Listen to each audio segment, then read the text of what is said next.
guys chose to join us tonight for this momentous occasion, and it's a great opportunity to honor these wonderful students. My name is Scott Carbino, and I have the privilege of serving as Dean of Students here at Lake Area Tech. Much like parents, deans are not allowed to have favorites, okay? But I'm going to let you in on a little secret. This group right here is one of my absolute favorites on campus. And in a little bit, and I'm serious, and I'll tell you why in just a little bit. But first things first, tonight is a celebration. It's a celebration of the graduates as well as all of you who supported them in their journey. For many students, this journey started at a young age. Someone or something inspired them to a career in nursing. The journey hasn't always been smooth, am I right? Been a few bumps along the way. There's been long days in the classroom. There have been late nights of studying. There have been sim labs, clinicals, exams. For some of you, it meant time away from your friends, family, and loved ones.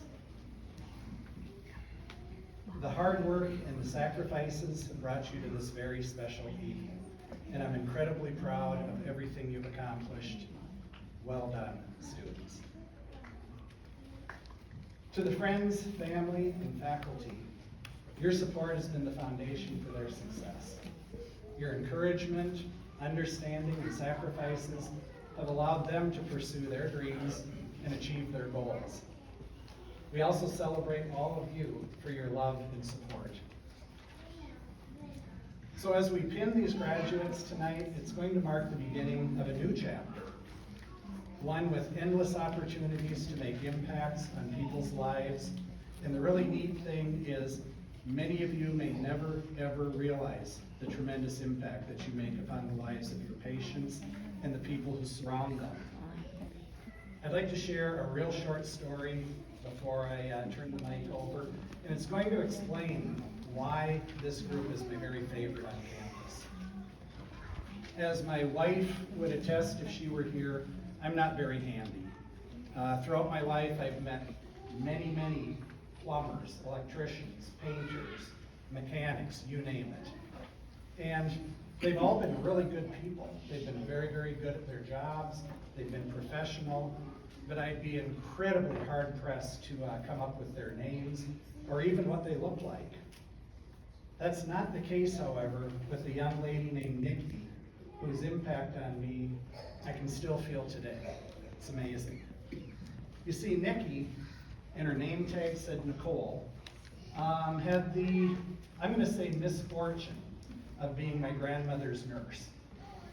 Now, my grandma, Lenora, was 97 years old. Her mind was sharp as a tack. She was stubborn as stubborn could get. And she absolutely refused to use a walker at 97 because walkers were for old people. I would press her who these old people were she was talking about. I never got a good answer. But anyway, it was that belief that led to a really tragic fall that she took. And it ultimately took her life. But there's a good part to this story.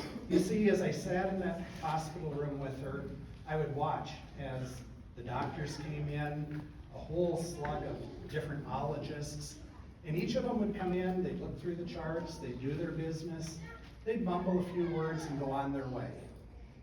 But then all of a sudden, in came Nikki.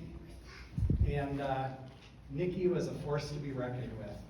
She was very young. I'm really truly guessing that it was her first job out of school.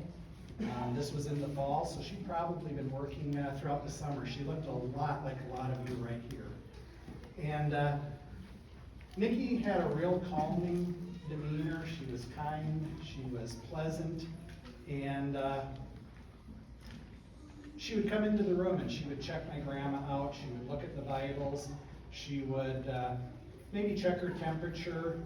But at the same time, she was always doing something else. And what she was doing was she was taking the time to visit with my grandmother. And she really got to know her. She would ask my grandma about her childhood. She would share a little bit about hers, and she really provided a level of care and respect that I still cherish today. I'll never forget it.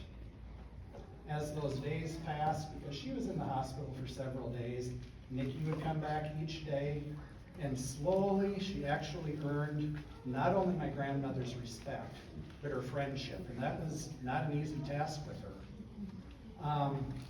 She even smuggled a few Hershey bars into the hospital room. I think they were slipped under the sheets when nobody was looking. I wouldn't recommend doing that, but truly, truly, it made her last days a lot more pleasant. And I will always be thankful for her bending the rules a little bit. Today, I think about Nikki often, and the reason I do is, to me, she really embodies what a nurse should be. She was professional, she was detail-oriented, she was empathetic, and really, truly, above everything else, she was compassionate. She made a positive impact on lives around her, and she made the world a little better place. All of you have the ability to do this, and I really do challenge you as you begin your new careers to be a Nikki and think about her as you go about your daily tasks. In a little bit, each of you are going to receive your pins, and I hope you will wear them proudly. They're symbols of your dedication to the nursing profession, and I hope they serve as constant reminders of the trust that has been placed on you by your patients, your colleagues, and your communities. I want you to embrace the challenges ahead of you with courage, empathy, and a steadfast commitment to making a positive impact wherever your journey may lead. Congratulations, class of 2025, and best wishes to all of you as you go out and begin this next chapter.